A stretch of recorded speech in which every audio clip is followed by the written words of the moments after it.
wabarakatuh. Halo semuanya, perkenalkan nama saya Fania Ziyarifda Aish dari Fakultas Kedokteran dan Ilmu-Ilmu Kesehatan, jurusan Farmasi, angkatan 2021. Nah, di sini aku mau menyampaikan ke kalian tentang resume materi hari pertama dan hari kedua pada pengenalan budaya akademik dan kemahasiswaan Universitas Islam Negeri Maulana Malik Ibrahim Malang tahun 2021. Yang pertama disampaikan oleh Dr. Ahmad Fatah Yasin MAG. Beliau menyampaikan bahwa mahasiswa Universitas Islam Negeri Maulana Malik Ibrahim Malang harus mempunyai mental yang spiritual. Nah, pasti kalian tanyakan mental spiritual itu yang gimana? Nah, mental spiritual itu mempunyai 3 karakter. Yang pertama, berpikir ilmiah. Yang kedua, berpikir positif. Yang ketiga, kreatif. Yang pertama, berpikir ilmiah. Berpikir ilmiah maksudnya adalah berpikir yang selalu dilandasi dengan ilmu pengetahuan. Yang kedua, berpikir positif. Berpikir positif ini diwujudkan dalam bentuk perilaku. Perilaku yang positif. Nah, UIN Malang ini mempunyai perilaku khasnya. Nah, perilaku khasnya itu apa? Perilaku khas UIN Malang yaitu berbicara sopan, berpakaian sopan dan islami. Nah, yang ketiga, kreatif. Kreatif yaitu selalu tampil di tengah masyarakat dengan berbagai kemampuannya. Nah, untuk mendukung kekreatifan bakat minat mahasiswa UIN Malang, di UIN Malang ini sudah disediakan wadah untuk mahasiswa yang ingin mengembangkan bakat dan minatnya itu. Nah, wadah tersebut biasa kita sebut dengan UKM, Unit Kegiatan Mahasiswa.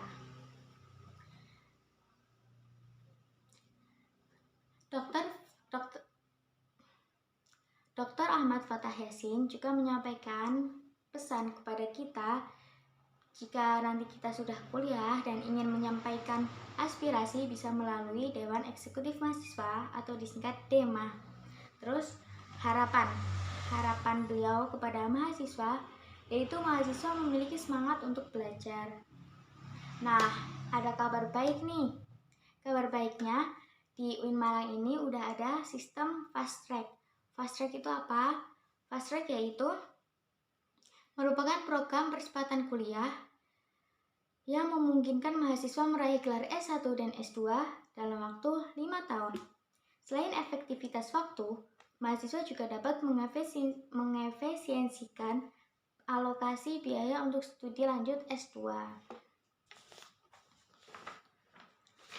Nah, lanjut rangkuman materi yang kedua. Yang kedua disampaikan oleh Dr. Haji Ilvi Nurdiana. Beliau menyampaikan tentang kepemimpinan. Nah, pemimpin di masa depan itu harus mempunyai 4 karakter. Yang pertama, pemimpin yang besar bukan orang yang pandai merangkai kata-kata semata, tetapi orang yang mampu melaksanakan apa yang dikatakannya. Kedua, pemimpin sejati bukan orang yang hanya mampu memprovokasi, tetapi orang yang mampu membangun jati diri dan memotivasi diri. Karena itulah, tentukan jati diri dan motivasi Anda sebagai mahasiswa sekarang. Yang ketiga, pemimpin yang baik adalah pemimpin yang selalu belajar untuk mengedepankan berpikiran positif. Dan keempat, pemimpin masa depan adalah yang mampu membesarkan nama alma maternya. Karena visi UIN Maulana Malik Ibrahim Malang sendiri yaitu terwujudnya pendidikan tinggi integratif dalam memadukan sains dan Islam yang bereputasi internasional. Nah, prestasi-prestasi apa sih yang udah didapat sama UIN Malang ini? Pertama, akreditasi institusi sudah 2 kali A dan akan mengajukan akreditasi internasional. Yang kedua, merupakan pengelola BLU. BLU itu Badan Layanan Umum. Merupakan pengelola BLU terbaik se-PTKIN karena tidak semua PTKIN itu BLU. Yang ketiga, peringkat 3 PTKIN menurut Jurnal Sinta. Yang keempat, perpustakaan unggul terakreditasi A sudah 2 kali. Yang kelima, Top 10 Islamic University tingkat dunia tahun 2020 dan masih banyak lainnya yang nggak bisa disebutin satu-satu di sini. Nah, keunggulannya apa di UIN Malang? Pertama, mempunyai ma'had untuk kebutuhan santri. Nah, ma'had ini ada dua jenis. Yang pertama itu Al-Jami'ah, yang kedua itu Al-Ali. Al-Jami'ah, ma'had Al-Jami'ah ini menyangkup banyak mabna. Mabna itu di bawahnya ma'had, kayak mabna Ar-Razi, mabna apa-apa, pokoknya banyak. Nah, itu namanya Al-Jami'ah. Nah, yang kedua itu Al-Ali. Al-Ali ini maksudnya kalau mahasiswa baru kan wajib, itu berarti di Ma'had Al-Jami'ah itu cuma setahun gitu. Nah, kalau Ma'had Al-Ali itu sampai lulus, bahasanya jadi pengurus gitu di sana. Gitu. Terus kedua, merupakan pusat bahasa. Karena kita online, jadi kita bakal mendapat pelajaran e-learning dan ada tes TOEFL-nya juga nanti. Nah, yang ketiga yaitu materi tentang SEMA. SEMA adalah organisasi UIN Malang yang berperan sebagai lembaga legislatif yang mengordinasi DEMA, UKM, dan HMJ. SEMA merumuskan perundang-undangan peraturan organisasi UIN yang akan diimplementasikan ke DEMA universitas dan turun ke fakultas. Nah, fungsi SEMA itu apa? Fungsi SEMA itu ada 4. 1. Advokasi, 2. Legislasi, dan 3. Pengawasan. 4. Pengangguran. Tugasnya SEMA apa aja? Baca ini. Mengawasi dan mengontrol DEMA universitas. 2. Memberikan persetujuan setiap kegiatan yang akan dilaksanakan oleh DEMA universitas. Yang ketiga, memberikan pengesahan setiap laporan pertanggungjawaban setelah selesai agenda tersebut. Keempat, memfasilitasi aspirasi mahasiswa UIN Malang dan menyalurkannya kepada pihak-pihak yang bersangkutan. Yang kelima, mengawasi setiap kebijakan dan keputusan yang diambil oleh DEMA universitas. Yang keenam, merancang dan menetapkan peraturan organisasi UIN. Yang ketujuh, mengesahkan peraturan DEMA universitas. Yang ke-8, menjadi mitra kerja DEMA universitas dalam melaksanakan kebijakan organisasi kemahasiswaan. Jadi tugasnya SEMA itu total ada 8. Ngos-ngosan juga ya. Nah, wewenangnya SEMA itu apa aja? Wewenangnya juga ada 8. Pertama, membentuk UU yang dibahas dengan Presma untuk mendapat persetujuan bersama. Kedua, menampung dan mempertimbangkan segala aspirasi mahasiswa. Ketiga, memberikan mandat untuk pelaksanaan pilwang. Yang keempat, mengawasi pelaksanaan hasil sidang SEMA universitas. Yang kelima, mengawasi pelaksanaan program kerja dan kebijakan DEMA universitas. Yang keenam, turut andil dalam mengkaji permasalahan yang timbul di dalam negara dan tingkat universitas. Ketujuh, menerima dan membahas usulan PO yang berkaitan dengan bidang tertentu dan mengikutsertakan dalam pembahasan. Ke-8, terakhir, memberikan peringatan atau memorandum kepada DEMA universitas. Nah, SEMA juga memiliki beberapa komisi. Ada komisi A, B, C, D. Komisi A tugasnya menjembatani mahasiswa yang mempunyai masalah terkait UKT atau kemahasiswaan kepada pihak terkait. Komisi B menaungi organisasi dan kemahasiswaan, bertugas mengawal teman-teman Ormawa seluruh UIN Malang. Maksudnya dalam UIN Malang itu ada HMJ, DEMA, UKM. Yang ketiga, Komisi C bertugas sebagai administrasi dan keuangan, bertugas sebagai pembuatan peraturan organisasi dan administrasi. Yang keempat, Komisi D, informasi dan komunikasi, bertugas terkait dengan alat publikasi terkait kegiatan. Nah, selanjutnya yaitu resume yang keempat. Yang keempat itu tentang DEMA universitas. DEMA itu Dewan Mahasiswa. Nah, yang keempat yaitu DEMA universitas. DEMA universitas itu apa? DEMA universitas yaitu organisasi intrakampus yang merupakan lembaga eksekutif mahasiswa di lingkungan universitas dan fakultas. DEMA universitas merupakan gambaran dari tim eksekutif layaknya presiden. Lingkup DEMA yaitu DEMA lingkungan universitas, DEMA lingkungan fakultas, sama HIMA prodi. Fungsi DEMA ada dua. Pertama, sebagai pelaksana program organisasi kemahasiswaan, dan kedua, sebagai lembaga yang mengoordinasi dan menginstruksikan pelaksanaan kegiatan kemahasiswaan. Tugas DEMA. Tugasnya ada banyak. Melaksanakan program kerja organisasi yang sudah disepakati SEMA Universitas.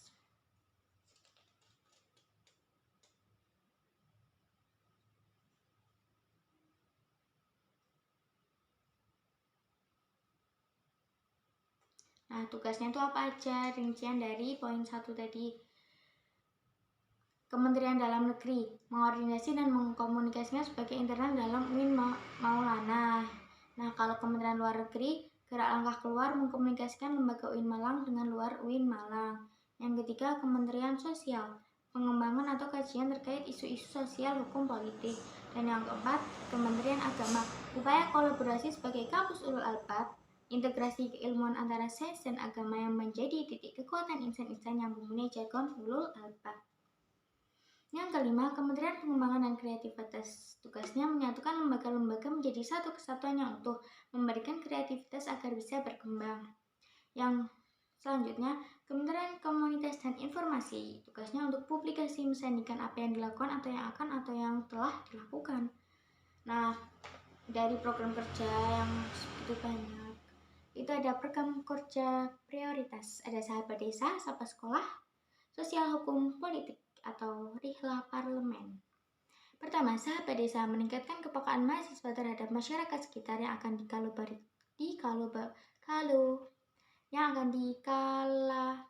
dikolaborasikan dengan UKM dan SEMA. Nah, Sahabat Sekolah yaitu membantu memberikan hal kepada kampus, mempromosikan kepada sekolah-sekolah di Malang Raya dengan memberikan pelatihan terkait kepemimpinan dan keorganisasian dan kinerja satu tim. 3. Sosial Hukum Politik, berdiskusi dengan para pembimbing yang ada dalam birokrasi RI. Selanjutnya ada UKM. UKM di UIN Malang itu ada banyak banget, ada 15. Ya, ada 15. Ada pertama UKM Menwa. Ada UKM Menwa, UKM KSRPMI, UKM Pramuka, UKM PSM GGP UIN Malang, UKM Seni Religius, UKM Teater Komedi Kontemporer, UKM Mapalatur Sina. Nah, ini nih yang buat naik-naik gunung gitu. UKM Kopma Padang Bulan, UKM Menior, ini itu buat yang olahraga. UKM Komus, UKM Taekwondo, UKM Jeprek Club Fotografi, UKM Simfoni FM, UKM UAPM Inovasi, UKM LPK 2M. Nah, aku menjelasin satu-satu UKM itu. Jadi yang pertama UKM Menwa. Apa itu Menwa?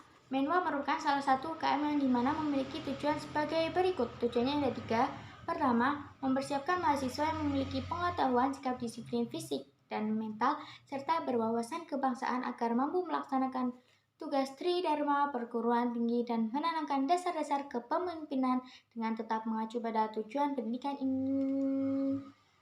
pendidikan nasional.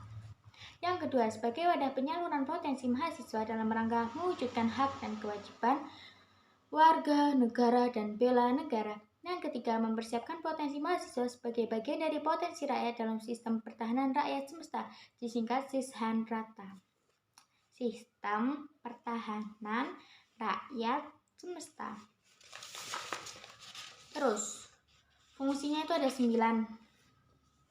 Tak sebutin, gak usah semuanya ya. Nanti tak taruh di slide berikutnya. Melaksanakan pembinaan anggota Resimen Mahasiswa Indonesia di perguruan tinggi untuk meningkatkan kemampuan dalam bidang akademik. Melaksanakan pemeliharaan dan pemberdayaan serta peningkatan kemampuan baik perorangan maupun satuan bidang bela negara. 3. Melaksanakan pembinaan disiplin anggota Resimen Mahasiswa Indonesia baik sebagai mahasiswa maupun warga masyarakat. Selanjutnya di slide sebelah. Terus UKM KSRPI. Ini tuh bergerak di bidang kemanusiaan, kekeluargaan, dan kemanfaatan. Motonya Khairun Nas Anfa'uhum Linnas. Sebaik-baik manusia adalah orang yang bermanfaat bagi manusia lain.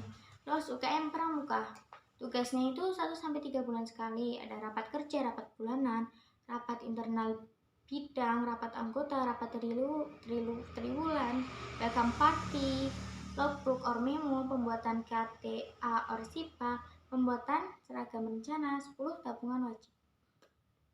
UKM PSM selanjutnya, UKM PSM GGB UIN Malang. Itu tuh merupakan paduan suara UIN, suara mahasiswa Gema Gita Bahana. Nah, UKM ini berfokus pada tarik suara. Terus UKM seni religius, dari judulnya aja udah jelas religius. Nah, di sini itu sebagai wadah mahasiswa dalam mengembangkan nilai keislaman, skill organisasi. Terus UKM teater komedi kontemporer, UKM yang bergerak di bidang seni khususnya teater, musik, rupa, tari, sastra, keaktoran. UKM Apalatur Sina, ini tuh disingkat resosil, rekreasi, sosial, olahraga, dan ilmiah. Ada 4, rekreasi, sarana penting untuk merilekskan kesibukan. Sosial kayak volunteer gitu kan, ada banyak di Instagram. Terus olahraga, panjat tebing, susur gua, olahraga arus deras, gunung, hutan, naik gunung ke hutan-hutan. Yang suka alam-alam wajib deh kesini. Terus ilmiah, penelitian dan pengembaraan ke suku pedalaman menjadi agenda tahunan. Oh, berarti nanti explore ke pedalaman gitu. Asik. Terus UKM Kopma Padang Bulan, visi mendirikan koperasi mahasiswa Padang Bulan sebagai koperasi yang mandiri, aspiratif, dan menjadi wahana pengembangan usaha serta penghadiran generasi yang berideologi koperasi. Misinya meningkatkan kesejahteraan anggota, membangun jiwa koperasi dan entrepreneurship, pengembangan sumber daya anggota melalui pengadaan pendidikan serta pelatihan. Terus ada selanjutnya UKM Unior. Unior itu unit olahraga, namanya unit olahraga. UKM UIN mewadahi juga memfasilitasi bakat dan minat mahasiswa dalam bidang olahraga. Olahraganya ada 7 cabang. Ada sepak bola, bola voli, bulu tangkis, tenis meja, bola basket, sepak takraw, catur. Terus UKM Komus. Komus tuh berarti player, ada vokal, gitar, bass, drum, keyboard. Non-player menyusun dan membuat sebuah event, bertugas mengatur sound player atau player band yang akan ditampilkan agar bisa balance. Terus multimedia, home recording. Nah, UKM Taekwondo, jelas Taekwondo. Nah, UKM Taekwondo ini punya moto, ada 4. Aku tidak menganggap diriku nomor 1, tapi aku tidak mau menjadi nomor 2. Yang kedua, ilmuku bukan untuk berkelahi, tetapi untuk membela diri. Yang ketiga, ilmuku untuk menolong sesama. Yang keempat, ilmuku untuk berprestasi, bukan untuk menyombongkan diri. Selanjutnya ada UKM Jepret Klub Fotografi. Motonya, aku ada untuk mengabadikanmu bersamamu kulihat dunia nyata. Terus ada UKM Simfoni FM. Dari namanya ada FM-nya pasti udah sering dengar kan, yang berhubungan sama radio komunitas. Selanjutnya UKM UAPM Inovasi, unit aktivitas permahasiswaan merupakan UKM bergerak di bidang jurnalistik. Nah, ini yang suka jurnalistik bisa nih masuk sini. Terus ada UKM LPK 2M. UKM ini berfokus pada 3 hal: kajian, penelitian, dan keorganisasian. Kajian, penelitian, keorganisasian merupakan implementasi dari Tridharma Perguruan Tinggi, lahirnya pada 1 Juli 1999. Udah itu tentang KM. Kan tadi pertama udah tentang berpikir ilmiah, tentang mental yang spiritual kan. Yang kedua tentang pemimpin, ketiga tentang SEMA, keempat tentang KM. Nah, masih ada 2 lagi nih, kelima dan ke-6. Banyak juga ya.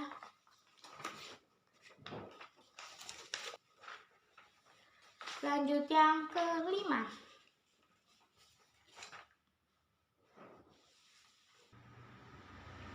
Tadi kan yang pertama. Jadi yang pertama itu udah yang tentang mental spiritual, yang kedua tentang kepemimpinan, yang ketiga SEMA, yang keempat DEMA, yang kelima UKM. Nah ini yang keenam, maksudnya yang keenam. Yang keenam itu tentang moderasi beragama di Indonesia. Disampaikan oleh Haji Basri Zain MA PhD dari keluarga ada aja udah PhD. Berarti dia dari Amerika. Ada yang mengatakan gak ada itu Islam moderat, gak ada itu Islam liberal, yang ada hanyalah Islam.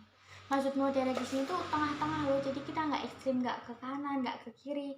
Kenapa dijelasin pas PPAK ini?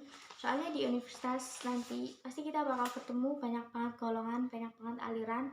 Nah di situ kita diuji kita kuat nggak, biar nggak ekstrim banget kan. Itu kan beda-beda. Nah, kita kuat nggak sama pendirian kita?